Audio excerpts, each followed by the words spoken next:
Ne oldu Aygün? Mesela... Benim o günlərini paylaşmışdınız ya uşaqla, kəpənəklərlə. Hə. Altdan keçib oxuyuram. Yazıb biri ki, necə də sağlam deyə bəxtəvər iş xəstələnmir. Mən dedim gözün tökülsün. Yazdım ora ki, bəbəyin tökülsün. Uşağıma niyə göz eləyirsiniz deyə xəstələndi balam. Hə, görsən. Nəfs Onun gözə gözü də. deyirsən elən. Bəbəyi tökülsün onu. O eləyib deyirsən.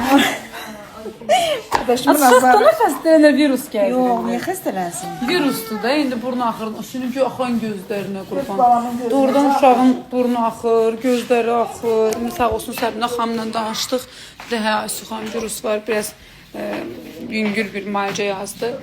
İnşallah ki, düzələcək, keçəcək. Hə, mən düzləri şeylərə inanmıram, amma Aygün inanır. Bu arada onu yazan da ki, səndəki insanda vicdan olar da, sən körpə uşağı ona sözdü yazdırsan.